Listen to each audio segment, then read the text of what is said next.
Welcome back to Anil తల్లి channel. First time మా channel ఎవరైతే చూస్తున్నారో లైక్ చేయండి, షేర్ చేయండి, సబ్స్క్రైబ్ చేసుకోవడం మాత్రం మర్చిపోకండి. ముందు ఈ హనీ బన్నీలు ఏంటి ఎలా ఉంది, పిచ్చి బన్నీలు వేసారు అని మాత్రం కామెంట్ చేయకుండానా వీడియో చూడండి, మీకే అర్థమవుతుంది. మేడం గారికి హెయిర్ కటింగ్ మేము ఆల్రెడీ బయటకు తీసుకెళ్ళి సెలూన్ తీసుకెళ్ళి బ్యూటీ పార్లర్ తీసుకెళ్ళి ట్రై చేసాం, కానీ ఈవిడతో కుదిరే పని కాదు అదంతా. అందుకని చెప్పేసి ఏం చేసాము, లాస్ట్కి వీళ్ళ డాడీయే ఇంకా బయట కూర్చోబెట్టేసి చిన్న స్టూల్ వేసి కూర్చోబెట్టేసి ఇంకా హెయిర్ కటింగ్ స్టార్ట్ చేశాడు. వాళ్ళ డాడీ హెయిర్ కటింగ్ చేసినప్పుడు కనీసం అనలేదు ఎంత నీట్గా చేయించుకుందో.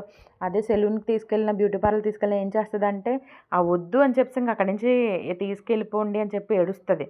అలాంటిది వాళ్ళ డాడీ చేయగానే ఎంత గుడ్ గర్ల్లా కూర్చుందో మీరే చూడండి.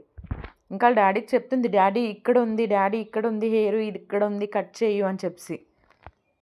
సరే అని చెప్పి వాళ్ళ డాడీ కట్ చేస్తున్నారు. కట్ చేసిన తర్వాత ఏంటంటే ఫస్ట్ ఫ్రంట్ కట్ చేశారు.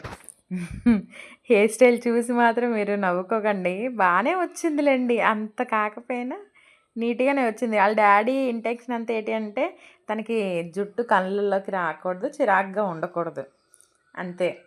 వాళ్ళ డాడీ అయినా బాగానే కట్ చేశారులేండి. తర్వాత నాకు అర్థమైంది బాగానే కట్ చేశారని. ముందంతా నాకు నచ్చలేదు, చూశాను కానీ. చూడండి తనకి హెయిర్ ఉన్నప్పుడు ఎలా ఉంది, ఇప్పుడు ఎలా ఉందో మీకు ఎలా నచ్చిందో మీరు కామెంట్ చేయండి కంపల్సరీగా.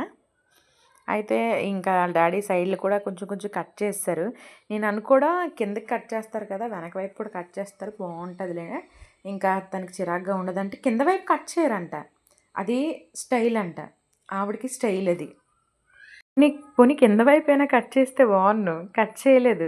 ఇంకా నేనైతే దీనికి కట్ చేసినంతసేపు కూడా తిని చూసి నవ్వుకుంటూనే ఉన్నాను నేను, ఏంటి హెయిర్ స్టైల్ ఎలా ఉంది తినకి అనేసి. అయితే తర్వాత కొంచెం బాగానే అనిపించిందిలేండి, ముందు నాకు నచ్చకపోయినా సరే తర్వాత నీట్గానే ఉంది. ఇంకా తిన కట్ చేసుకుంది కట్ చేసుకున్నంతసేపు బాగానే ఉంది. తర్వాత నాకు చెప్తుంది, డాడీ మమ్మీకి కట్ చేయి, మమ్మీకి కూడా కట్ చేయి అని చెప్పి నా జుట్టు చూపిస్తుంది, నాకు జుట్టు కట్ చేసిమని. అమ్మో వద్దమ్మా, మీ తండ్రి కూతుల మధ్యలో నాకెందుకు చెప్పు, నేను వెళ్ళిపోతానంటే నువ్వు కూర్చో కట్ చేయి అని చెప్పి చెప్తుంది. సర్లే అని చెప్పి వాళ్ళ డాడీ కొంచెం యాక్షన్ చేశారు, కట్ చేసినట్టు అయిపోయింది అక్కడితో. ఇంకా దానికి చిరాకు వచ్చి లేచి వెళ్ళిపోవడానికి చూస్తుంది.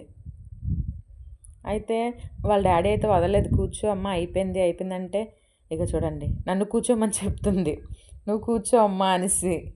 నేను కూర్చోలేనమ్మా అని చెప్పంటే లేదు నన్ను కూర్చోమంది. తర్వాత ఇంకా డాడీ పిల్లగానే వెళ్ళి కూర్చొని మళ్ళీ కట్ చేయించుకోవడం స్టార్ట్ చేసింది. మొత్తానికి ఏదో బాగానే ఉంది అనుకున్నాను, కానీ హెయిర్ స్టైలు ఎంత బాగుంటుందని నాకు తర్వాత అర్థమైంది. కానీ పర్లేదులేండి, ఇంకా డాడీ ప్రేమతో కట్ చేశాడు కదా హెయిర్, అందుకే బాగానే ఉంది. ఇంకా హెడ్ బాత్ చేయించిన తర్వాత తన జుట్టు చూడండి, అప్పటికి ఆవిడకి కొంచెం నా పేలు ఎక్కేసాయి, ఆ పేలే తీస్తున్నాను, తినవట్లేదు. చాలాసేపు ఏడ్చింది, ఇంకా వద్దు చూడొద్దని. ఇంకా జుట్టు ఇంకా నేను రబ్బర్ బ్యాండ్ ఏం పెట్టలేదు నిన్నైతే. ఈరోజైతే అదే హెయిర్ స్టైల్ ఏమొచ్చి నేను రబ్బర్ బ్యాండ్ పెట్టాను, బాగానే కనిపించింది. మా వీడియో మీకు నచ్చితే లైక్ చేయండి, షేర్ చేయండి, సబ్స్క్రైబ్ చేసుకోండి.